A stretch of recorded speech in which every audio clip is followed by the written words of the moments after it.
হরে কৃষ্ণা। ফাল্গুন মাসে কৃষ্ণপক্ষের একাদশীর নাম কি? এই একাদশীর সঙ্গে আমলকির কি সম্পর্ক রয়েছে? এটি কবে পালন করব? এই একাদশী পালনের বিশেষ তাৎপর্য কি এবং সারা পৃথিবীর পালনের সময়সীমা কখন? শ্রীকৃষ্ণ যুধিষ্ঠির মহারাজের কাছে বিজয়া একাদশীর মাহাত্ম্য বর্ণনা করেছিলেন। এইবার যুধিষ্ঠির মহারাজ শ্রীকৃষ্ণের কাছে ফাল্গুন মাসে শুক্লপক্ষ একাদশী কি নামে বিখ্যাত তা বর্ণনা করতে বলছেন। শ্রীকৃষ্ণ বললেন, হে যুধিষ্ঠির মহারাজ, মান্ধাতার প্রশ্নের উত্তরে মহাত্মা বৈশিষ্ট্য এই একাদশীর মহিমা কীর্তন করেছিলেন। আপনার কাছে এখন আমি সেই কথা বলছি। এই একাদশী নাম আমলকি। বিষ্ণুলোক প্রদানকারী রূপে এই একাদশী বিশেষভাবে মহিমান্বিত। একাদশীর দিন আমলকি বৃক্ষতলে রাত্রি জাগরণ করলে সহস্র গাভীদানের ফল লাভ হয়। হে পাণ্ডুনন্দন, পূর্বে ব্রহ্মার রাত্রিতে দৈনন্দিন প্রলয় উপস্থিত হলে স্থাবর জঙ্গম সহ দেবতা, অসুর ও রাক্ষস সবকিছুরই বিনাশ হয়। তখন ভগবান সেই কারণ সমুদ্রে অবস্থান করে। তার মুখপদ্ম থেকে চন্দ্র বর্ণের এক বিন্দু জল ভূমিতে পড়ে। সেই জলবিন্দু থেকে একটি বিশাল আমলকি বৃক্ষ তৈরি হয়। এই বৃক্ষে স্মরণ মাত্র গোদানের ফল লাভ হয়। তার দর্শনে দ্বিগুণ এবং তার ফল ভক্ষণে 3 গুণ ফল লাভ হয়। এই বৃক্ষে ব্রহ্মা, বিষ্ণু, মহেশ্বর সর্বদা অবস্থান করে। এই গাছের প্রতিটি শাখা প্রশাখা ও পাতায় ঋষি, দেবতা ও প্রজাপতিগণ বাস করেন। এই বৃক্ষকে সমস্ত বৃক্ষের আদি বলা হয় এবং তা পরম বৈষ্ণব রূপে বিখ্যাত। অতএব এই শ্রেষ্ঠ ব্রত সকলেরই পালনের কর্তব্য। এখন এই ব্রতের একটি অদ্ভুত ইতিহাস আপনার কাছে বর্ণনা করব। প্রাচীনকালে বৈদিশ নামে এক প্রসিদ্ধ নগর ছিল। এই নগরে চৈত্ররথ নামে এক রাজা রাজত্ব করতেন। চন্দ্রবংশীয় পাশবিন্দুক রাজার পুত্ররূপে তিনি জন্মগ্রহণ করেন।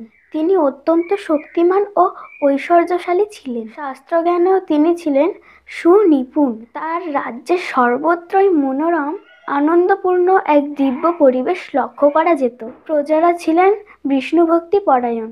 সকলেই একাদশী ব্রত পালন করতেন। তার রাজ্যে কোনো অভাব অমঙ্গল ছিল না। এইভাবে প্রজাদের নিয়ে রাজা চৈত্ররথ সুখে দিন যাপন করতে থাকেন। একসময় ফাল্গুনী শুক্লপক্ষিয়া দ্বাদশী যুক্তা আমলকি একাদশী তিথি সমাগত হওয়ায় রাজ্যের সকলেই এই ব্রত পালনের সংকল্প করলেন।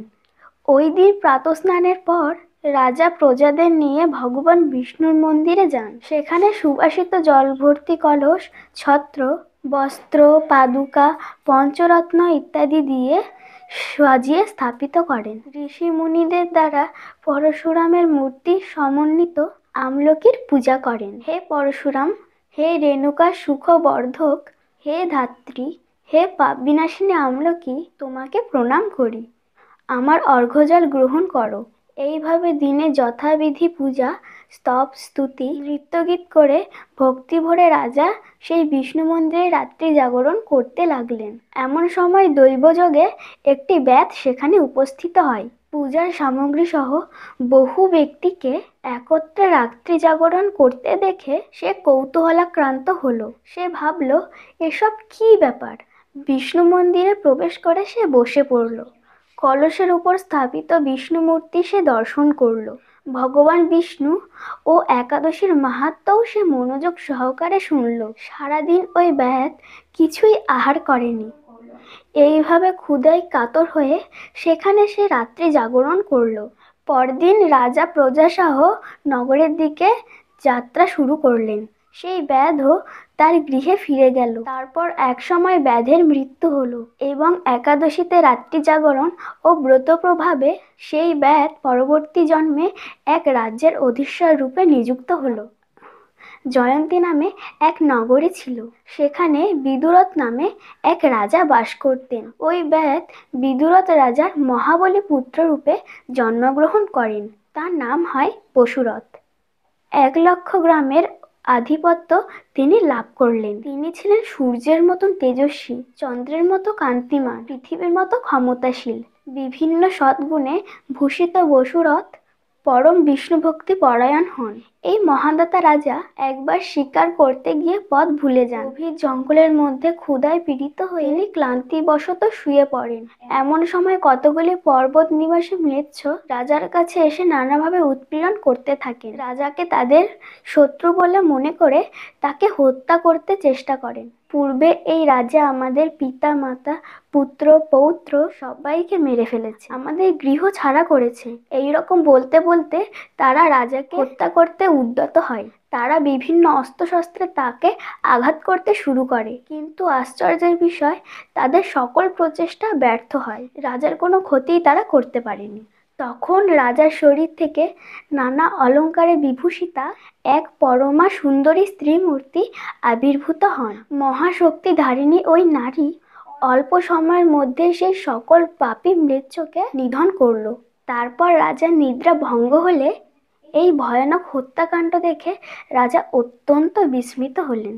তিনি বলতে লাগলেন, আমার শত্রুদের হত্যা করে কে আমার প্রাণ রক্ষা করলো? এমন কৃপালু কে আছে? আমি তার প্রতি আমার কৃতজ্ঞতা প্রকাশ করছি। এমন সময়ে দৈববাণী হলো, ভগবান কেশব ব্যতীত শরণাগতকে রক্ষা করবার আর কে আছে? তিনি শরণাগত পালক। দৈববাণী শুনে তিনি ভক্তিযুক্ত চিত্তে গৃহে ফিরে এলেন। তারপর প্রজাসহ মহাসুখে ইন্দ্রের মতো নিষ্কণ্টক রাজ্য সুখভোগ করতে লাগলেন। বশিষ্ঠ মুনি বললেন, হে রাজন, যে এই পরম উত্তম একাদশী পালন করেন তিনি নিঃসন্দেহে বিষ্ণুলোক প্রাপ্ত হন। ছিল আমাদের একাদশীর ব্রত কথা। অতএব এই একাদশীতে আমরা আমলকি বৃক্ষতলে রাত্রি জাগরণ, আমলকি ভক্ষণ এবং আমলকি ভগবানকে অর্পণ ইত্যাদি ফলদায়ক কাজ করতে পারি। শ্রীকৃষ্ণের মহিমা প্রচারে আমাদের এই ক্ষুদ্র প্রয়াস আপনাদের যদি ভালো লেগে থাকে, ভিডিওটিকে লাইক এবং হরিয়াস্ট্রাই চ্যানেলটিকে সাবস্ক্রাইব করে আমাদের সঙ্গে থাকুন। হরে কৃষ্ণ। কৃষ্ণ হরে